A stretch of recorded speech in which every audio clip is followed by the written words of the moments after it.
Alright guys, back for day 23, and it seems like a never-ending theme recently, but I promise eventually it will be moving off of that. But it's another Blood Bowl miniature today, this time a dwarf. So I started off by using Echelian Green contrast paint on the pants. I know it's called green, but it really comes out more blue, maybe pushing towards turquoise, but I think it's pretty blue personally. From there, I used Griffhound Orange on the shirt. Then I moved on to a 2-paint combination for the leather pads.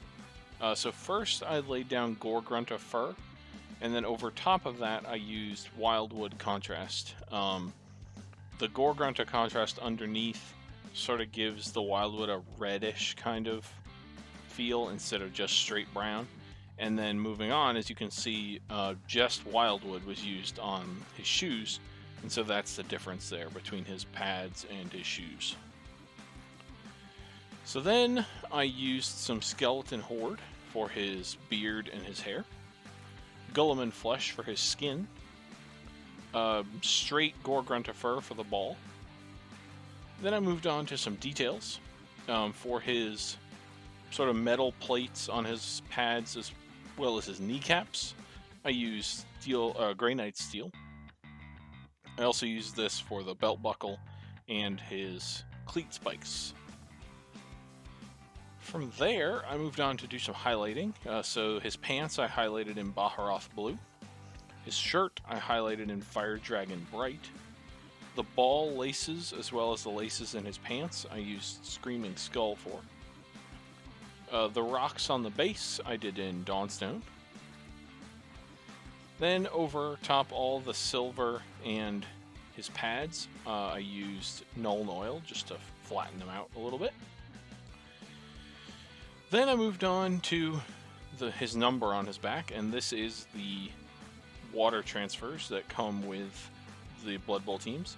I put that on just using some water, and then I used contrast medium, which is basically a contrast paint without any pigment in it.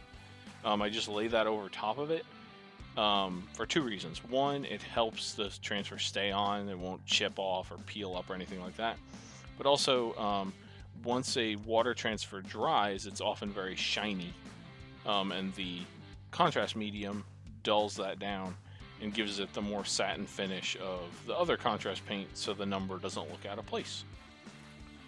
Then I went on to his base. So for this base I decided to do more dead grass than I have been doing. So I started with Steel Legion Drab and just painted basically the whole base, not the rocks, obviously. Then I just applied some PVA glue and dunked him in the brown colored static grass. Waited for that to dry, used some Pallid Witch Flesh to paint the pitch lines. If you're doing pitch lines on your Blood Bowl miniatures and aren't exactly sure how to paint them to make them look realistic, I recommend you just pull up either a picture of a Blood Bowl pitch that Games Workshop sells, or you can just pull up a football field. The markings are remarkably similar. And then just do some part of it. What I've found is you don't want to do too many, because there are often not a cluster of lines anywhere on a pitch, and you want to do them off-center so it doesn't look like he's running right up the line or something like that. I find that helps. And then finally I just painted the base rim Abaddon black, and he was done. So thank you everybody for watching. 22 days down, 343 to go. Thank you again, everybody, for watching, and I will see you next time.